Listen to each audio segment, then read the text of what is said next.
Jackie, let's start with you. What can you tell us about DOGE and Social Security?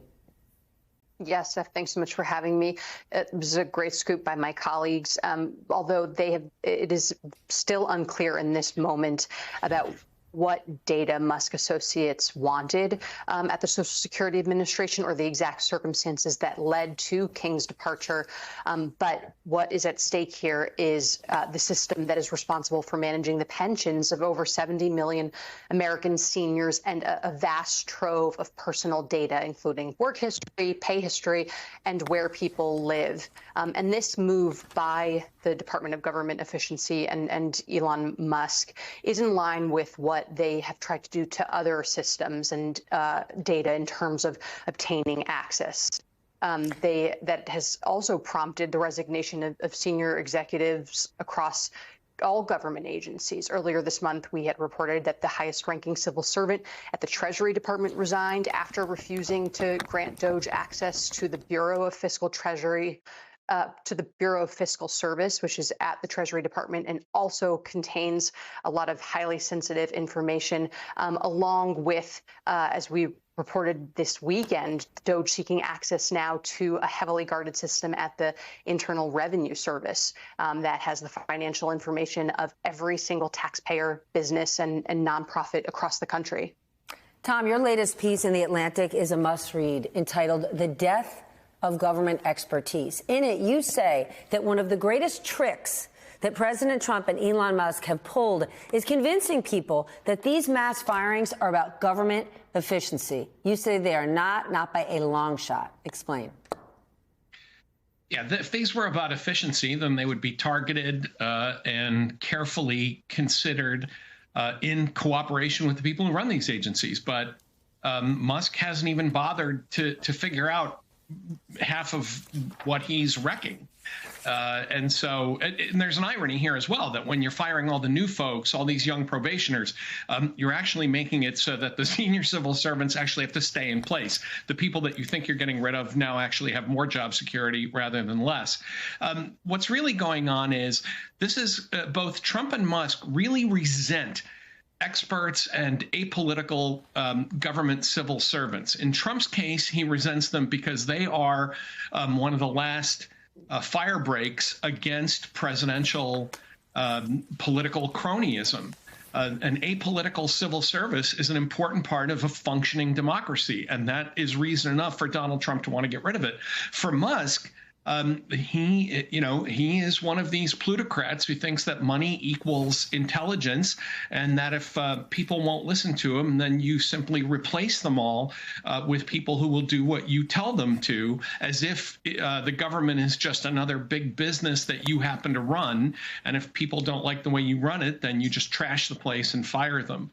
And so this has nothing to do with efficiency. And I think people need to ask as well, if this is all about efficiency, why does Elon Musk need your tax returns? Why does he need this kind of personal data at places like the IRS? The fact is he doesn't. He's like a kid loose in the candy store at this point, and he and these teams of young people have no idea what they're doing. But the point is not efficiency, but simply resentful destruction. Well, Tom, and it's going to keep going on. Let's say we take Elon Musk at his word, just one of his claims, right? His most recent claim that tens of millions of Americans that are dead are getting Social Security benefits. The press secretary has repeated this claim to the White House press corps. If this is true, shouldn't findings this big be something he has to share with Congress under oath with evidence? Tom? Oh, I'm sorry. If you're asking me, yeah, of course. If there were really evidence here, of course he could present it and say, we've done this systematic review. We found all these dead people collecting checks. The thing is, Musk just says these things, and in this way, he's very much like Trump. He just asserts things injects them into the kind of social media public consciousness, the information stream, and then says, but I could be wrong. Like he said the other day at the White House, well, I'm going to get a few things wrong. Well, if you're arguing that the Social Security Administration is completely messed up and paying out zillions of dollars to dead people, you can't just freelance that. But it's a way of mobilizing people and mobilizing their resentment. These are people who think the government is paying dead people, that the government is full of these deadwood bureaucrats who aren't doing anything for Homeland Security or aviation or nuclear security. So you just invent stuff and say, I think dead people are getting checks, and then you kind of let the chips fall. And if it turns out later that you're wrong, you say, well, okay, so I got something wrong. But again, the point is to enable a kind of social base that will support this kind of reckless destruction of the government that Musk wants to conduct. I think both Trump and Musk want to conduct for their own purposes. Well, many government employees that are being let go are experts with tons of experience and not at random things, right? These people give briefings to Congress on a regular basis on things like national security and public health. Melanie, are lawmakers worried that we're getting rid of the best and the brightest, and the information they rely on isn't going to be there? Well, certainly that is the case with Democrats. Republicans privately might say that. Publicly, we have not really heard any of them come out and say that. But what I will make a mention of is that some of these cuts have been hitting close to home for some Republicans. I mean, remember, government workers are not just in D.C. They're all across the country, including in red states. And so we have seen a number of congressional offices who said they are hearing from constituents who are really concerned about the scope and speed of these actions and these cuts. We've heard a handful of members speaking out, saying they're concerned. For example, Susan Collins, who's concerned about the NIH cuts, how that might impact research.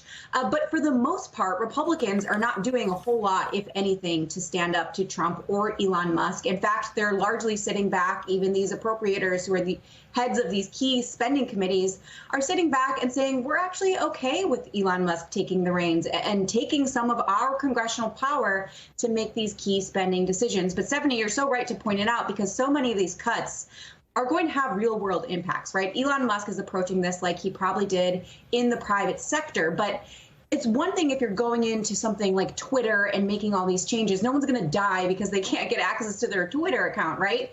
But there are real world consequences, not just the people, the federal workers who are losing their jobs. And it's important to keep sight of the real human impacts here, but also the impact on the services, whether it's the nuclear arsenal and the people who are in charge of keeping that safe, or the FAA, or a whole litany of things, working on the bird flu right now at FDA, all these different agencies who are critical to government services that people use every day. So I think as we start to experiencing the impacts of these cuts, I do think members of Congress, including Republicans, are going to hear a lot more from their constituents about it.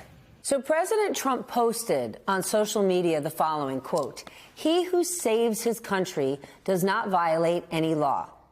At the same time, he could come out and say, here's why I'm doing all of these things, and here's how these crucial government functions will keep running. Here's how you'll be protected. But he's not doing that.